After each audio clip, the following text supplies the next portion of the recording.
حضرت عبداللہ ابن عباس کو حضور نے دعا دی تھی نا کہ اللہ تعالیٰ تجھے دین کی فقاہت عطا کرے، تو ان کو پتہ چلا کہ حضرت ابی بن کعب رضی اللہ تعالیٰ عنہ محبوب کی احادیث کا ذخیرہ رکھتے ہیں، تو پھر ان کے گھر جاتے تھے تو استاذ کے احترام کا یہ حال تھا کہ دستک نہیں دیتے تھے، ان کے دروازے پہ بیٹھ جاتے تھے، اور فرماتے ہیں کبھی میں یوں بھی بیٹھتا کہ میں بیٹھا رہتا، اور پھر کبھی یوں بھی بیٹھتا کہ بیٹھے بیٹھے تھک جاتا، اور پھر میں اپنے امامے کا سرہانہ بنا کے ان کے دروازے کے کونے پہ ایک سائیڈ پہ لیٹ جاتا۔ ٹھنڈی ہوائیں جب مدینہ چوم کے گزرتی تو ریت میرے بالوں میں پڑ جاتی۔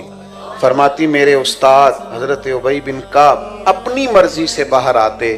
اور مجھے لیٹا ہوا دیکھتے تو میں ان کی آنکھوں میں آنسو بھی چمکتے دیکھتا، اور پھر وہ فرماتے ہو میرے نبی پاک کے چچا زاد مجھے بلا لیا ہوتا، میں آپ کے پاس آ جاتا، تو فرماتے نہیں آج شہزادہ بن کے نہیں آیا، شاگرد بن کے آیا، مجھے کچھ محبوب کی احادیث آپ سنا دے میں ان کو یاد کر لوں۔ میرے عزیزو یہ بھی ایک ذائقہ ہے، خدا را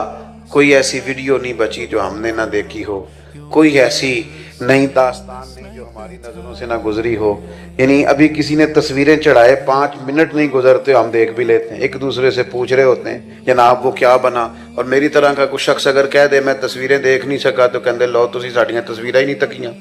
اتنا قریبی تعلق ہے۔ وہ باہر آ جائیں، اب تو تھکاوٹ ہو گئی ہے ان کاموں سے،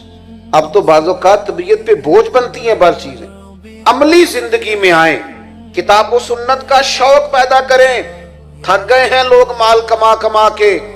تھک گئے ہیں لوگ اچھے کھانے کھا کھا کے، تھک گئے ہیں لوگ دنیا کے مسائل حل کر کر کے، تھک گئے ہیں لوگ ٹریولنگ کر کر کے،